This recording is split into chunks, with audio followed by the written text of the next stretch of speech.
Sandesh ಕಾಮಕಾಂಡ ACP ಕಚೇರಿಯಲ್ಲಿ ತನಿಖೆಗೆ ಹಾಜರಾಗಿದ್ದಾರೆ inspector Sandesh. ಉತ್ತರ ವಿಭಾಗ ಎಸಿಪಿ ಶ್ರೀಕಾಂತ್ ಎದುರು ವಿಚಾರಣೆಗೆ ಹಾಜರಾಗಿದ್ದಾರೆ.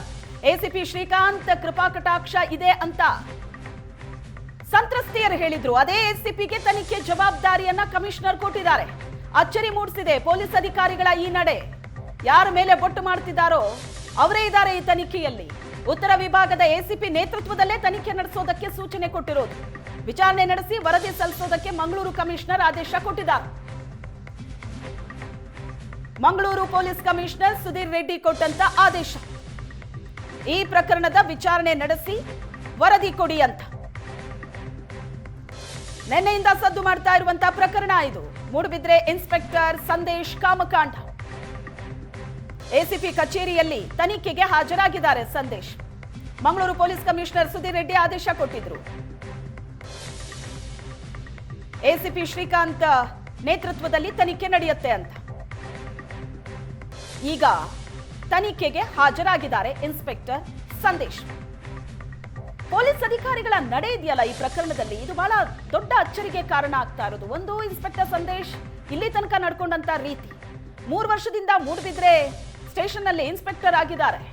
ಈ 3 ವರ್ಷದ ಸಾಧನೆ ಕೆದಕ್ತಾ ಹೋದ್ರೆ ಒಂದೊಂದೇ ಹೊರಗಡೆ ಬರ್ತಾ ಇದೆ. ಸಂತ್ರಸ್ತ ಮಹಿಳೆಯರ ಪಟ್ಟಿ ಕೂಡ ಜಾಸ್ತಿ ಆಗತ್ತೆ, ಆರೋಪ ಮಾಡ್ತಾ ಇರೋರ ಪಟ್ಟಿ ಕೂಡ ಜಾಸ್ತಿ ಆಗತ್ತೆ.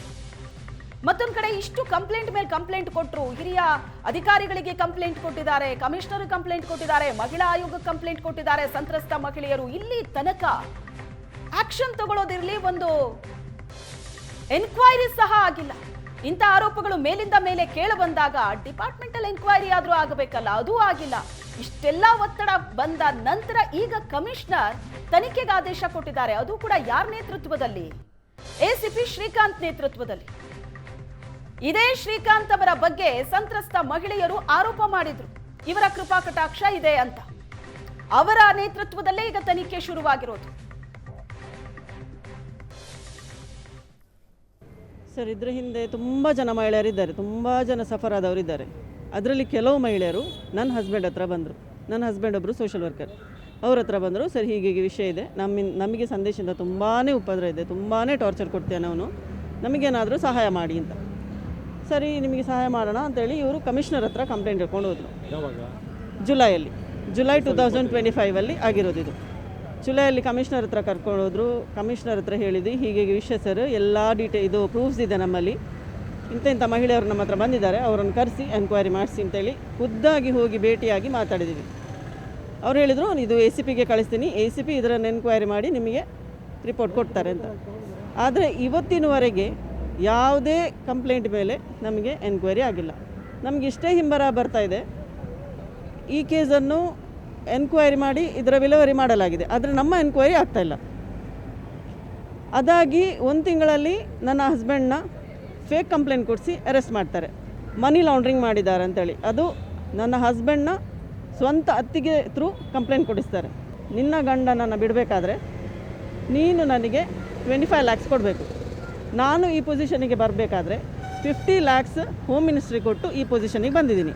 ನೀನು ನನಗೆ 25 lakhs ಕೊಡು, ಇಲ್ಲ ನನ್ನ ಜೊತೆ IBಗೆ ಬಾ, ನನ್ನ ಜೊತೆ ಅಡ್ಜಸ್ಟ್ಮೆಂಟ್ ಮಾಡು, ಹಾಗಾದರೆ ಮಾತ್ರ ನಿನ್ನ ಗಂಡನ ಬಿಡ್ತೀನಿ, ಇಲ್ಲಾದರೆ ಬಿಡೋದಿಲ್ಲ ಅಂಥೇಳಿ ಹೇಳಿದರು. ಆಮೇಲೆ ಲಾಯರನ್ನಲ್ಲಿ ಇಟ್ಕೊಂಡು ಅವರನ್ನು ರಿಲೀಸ್ ಮಾಡಿಸಿದೆ. ರಿಲೀಸ್ ಮಾಡಿಸಿ ವೆರಿ ನೆಕ್ಸ್ಟ್ ಡೇ ನಾನು ಯಾರ್ಯಾರೋ ಕೈಕಾಲು ಹಿಡಿದು 50,000 ಅರೇಂಜ್ ಮಾಡಿ ಅದನ್ನು ಅವ್ರಿಗೆ ಕೊಟ್ಟೆ. ಗಂಡ ಹೊರದೇಶದಲ್ಲಿರುವವರನ್ನು ಅಥವಾ ಹೆಣ್ಣು ಮಕ್ಕಳು ಇರುವ ಮನೆಯವರನ್ನು ಅಂಥವ್ರನ್ನು ಟಾರ್ಗೆಟ್ ಮಾಡೋದು, ಮಂಚಕ್ಕೆ ಬಾ ಅಂತ ಕರೆಯೋದು, ಈ ಥರ ಎಲ್ಲ ಮಾಡ್ತಾಯಿದ್ದಾರೆ. ಇಲ್ಲ ನೀನು ನನಗೆ ಇಷ್ಟು ಹಣ ಕೊಡು, ಈ ಥರ ಎಲ್ಲ ಟಾರ್ಚರ್ ಕೊಡೋದು. ತಪ್ಪು ಕಂಡು ಬಂದ್ರೆ ಇನ್ಸ್ಪೆಕ್ಟರ್ ರಕ್ಷಣೆ ಮಾಡೋದಕ್ಕೆ ಸಾಧ್ಯವಿಲ್ಲ. ವಿಷಯ ಗೊತ್ತಾಗಿದೆ, ಕ್ರಮ ತೆಗೆದುಕೊಳ್ಳೋದಕ್ಕೆ ಮುಂದಾಗಿದ್ದೀವಿ. ಮಹಿಳಾ ಆಯೋಗದ ಅಧ್ಯಕ್ಷೆ ನಾಗಲಕ್ಷ್ಮಿ ಚೌಧರಿ ಹೇಳಿಕೆ ಕೊಟ್ಟಿದ್ದಾರೆ. ನೊಂದ ಎಲ್ಲಾ ಸಂತ್ರಸ್ತೆಯರಿಂದ ಮಾಹಿತಿ ಪಡಿತೀವಿ, 2 ದಿನದಲ್ಲಿ ವರದಿ ಪಡೆದು ಕ್ರಮ ತೆಗೆದುಕೊಳ್ಳಲಾಗುತ್ತೆ. ಮಹಿಳೆಯರಿಗೆ ಕಿರುಕುಳ ಕೊಟ್ಟ ಇನ್ಸ್ಪೆಕ್ಟರ್ ಸಂದೇಶ್ಗೆ ಇದೀಗ ನಡುಕ ಶುರುವಾಗಿದೆ.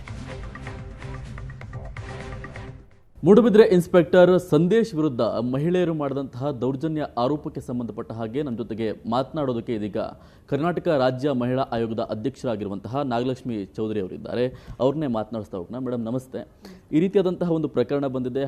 ಹಲವು ಜನ ಸಂತ್ರಸ್ತೆಯರು ಇದಕ್ಕೆ ಸಂಬಂಧಪಟ್ಟಂತಹ ಆರೋಪವನ್ನು ಇನ್ಸ್ಪೆಕ್ಟರ್ ವಿರುದ್ಧ ಮಾಡ್ತಾ ಇದ್ದಾರೆ. ನಿಮಗೆ ಇದರ ಬಗ್ಗೆ ಯಾವ ರೀತಿಯಾದಂತಹ ಮಾಹಿತಿ ಇದೆ, ಯಾವ ರೀತಿಯಾದಂತಹ ಕ್ರಮವನ್ನು ತೆಗೆದುಕೊಳ್ಳೋದಕ್ಕೆ ಮುಂದಾಗ್ತಾ ಇದ್ದೀರಾ ಅಂತ? ನಾನು ಮಾಧ್ಯಮಗಳಲ್ಲಿ ನೋಡಿದ ಮೇಲೆ ಸುಮೋಟೋ ಕೇಸ್ ದಾಖಲು ಮಾಡಿ ಕಮಿಷನರ್ಗೆ ಪತ್ರವನ್ನು ಬರೆದಿದ್ದೀವಿ. ಮತ್ತು ಅವರು ಅದನ್ನು ತನಿಖೆ ಮಾಡಿ ನಮಗೆ ವರದಿಯನ್ನು ಕೊಡಬೇಕು.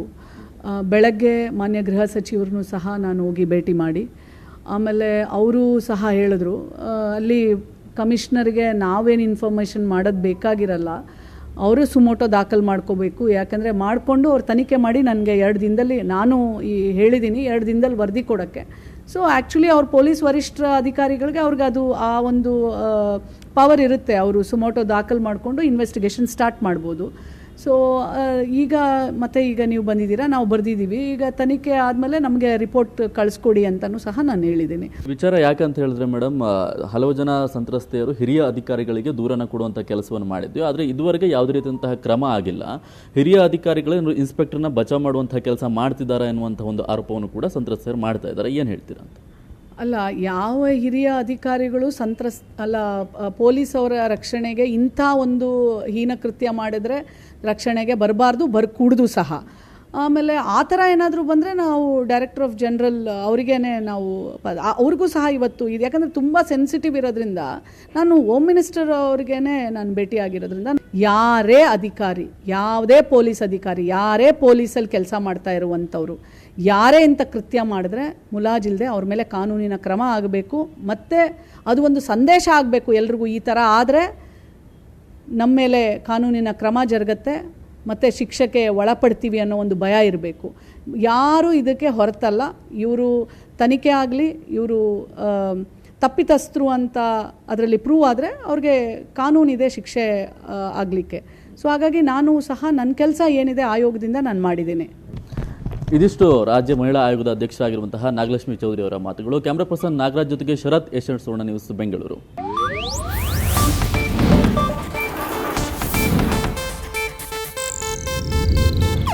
ಇದು ಏಷ್ಯಾನೆಟ್ ನ್ಯೂಸ್ ನೆಟ್ವರ್ಕ್ ಪ್ರಸ್ತುತಿ.